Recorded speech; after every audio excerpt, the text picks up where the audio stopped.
Hi, I'm Steve Christian from Local Haunts. Gather around, kids. It's time for another true ghost story from my paranormal past. Before Pamela Theresa was my love interest, there was another woman who had desires on me. The only problem was she had been dead for a long time.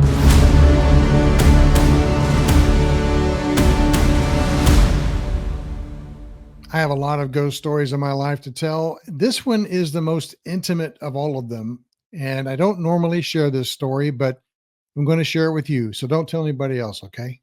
The first thing you need to know is that you can actually feel spirit. Earthbound spirits have a very heavy, tingly sensation when you feel the energy of an earthbound spirit. If you happen to have a medium like Pamela Theresa around who sees and hears the spirit world like you see and hear me, she can tell you where one is standing.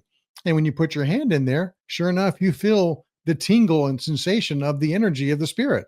And unlike what Hollywood tells you, it's not going to be cold. It's actually going to be warm. Because the fact that the woo woo world won't tell you is that the higher vibration you are, be it, heavenly, angelic, etc., the cooler they are. So if you feel a cold spot, you're in probably very good company. That means you probably got an angel on your shoulder. I did tell a story about me meeting an angel on a nature trail. Check out that video. So that said, when you have an earthbound spirit touching you, you will feel the warm, tingly sensation. That comes into play in this story. Back in the first season of Local Haunts, we investigated the very haunted St. Augustine Lighthouse. It's a very haunted location. If you haven't checked it out, check it out. There's a lot of videos. A lot of people have investigated it. Many have caught, visible stuff on camera. We caught a lot of activity at the lighthouse, including a lot of EVPs. And one of them is very important to this story as well. Now, one of the perks of being a paranormal investigator is sometimes you bring your work home with you. By that, I mean sometimes a ghost will follow you home because they're not trapped in a certain location. They can go wherever the hell they want. And if they like you or find you interesting, they may follow you around for a while. Such is the case with this story. You might say I brought home a souvenir without visiting the gift shop. Local Haunts did the investigation of the St. Augustine Lighthouse in February of 2010, and activity started happening that night in my home. I got home from the investigation about probably 3 o'clock in the morning, and I laid down to decompress a little bit and read a book, and then put the book down and turned the light off over my bed. And I'm laying in bed by myself, and plain as day, as soon as the lights went out, right in my face, a woman got really close to me and she said, "Steve," just that loud, just like that, right in my face. I can literally feel the breath on my lips. That's how close the spirit was to my face. I turned the light on. Sure enough, I was alone in the room. I didn't see anybody, but there was definitely somebody there. And I wasn't asleep. I didn't dream it. I literally had just turned the light off. It was off for like 1 second when this happened. It's like she was waiting for the light to go out to make her move. That would go on every night for 2 weeks. Every night I'm laying in bed, turn the light off, and I hear my name, Steve, right in my face. Sometimes in my ear, but usually right in my face, right to where I could feel the breath of the woman on my skin. But then she started getting a little bolder. Sometimes while I was awake, sometimes when I was asleep. I would feel someone crawl into bed next to me. I would feel the weight of the bed go down. I'd feel movement. I'd hear a creaking on the mattress. And then I would feel that tingly, warm energy feel next to my body as if somebody was spooning me. It was a little unnerving, to say the least, but she kept getting bolder. One night I woke up because I felt someone moving my leg.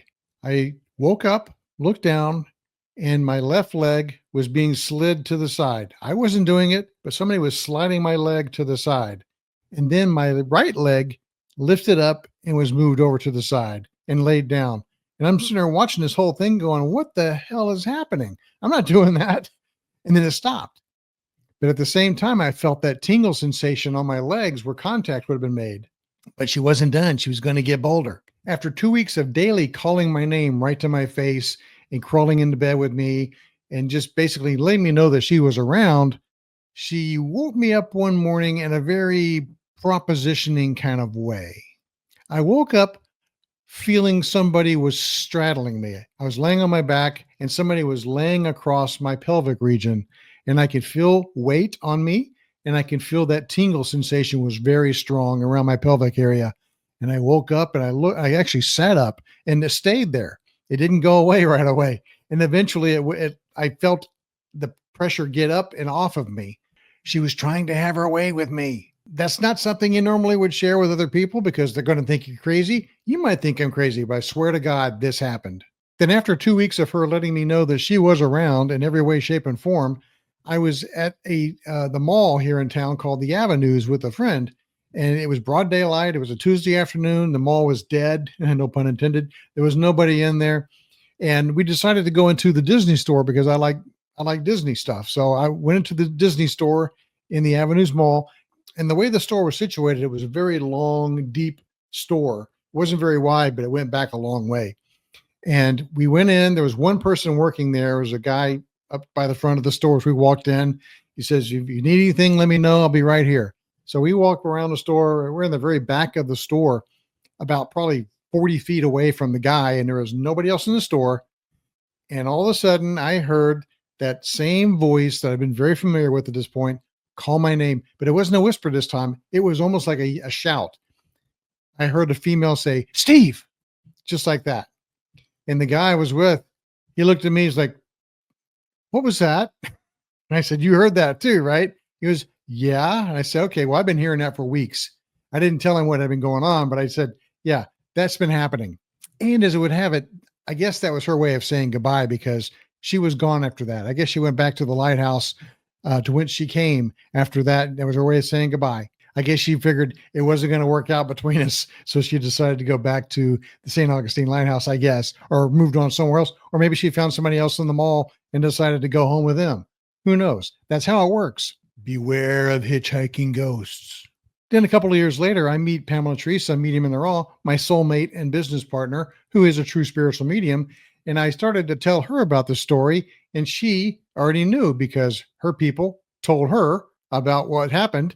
And so she validated what happened in my life. And then it did really happen. The crazy thing was this ghost had a crush on me, and I didn't even know what she looked like. I never saw her, but she definitely knew and liked me.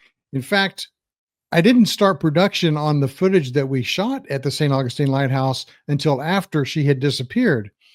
And when I caught a certain EVP during the investigation, which I found going through the footage after she had gone, I was dumbstruck because I heard that voice in the EVP. And here's what it said.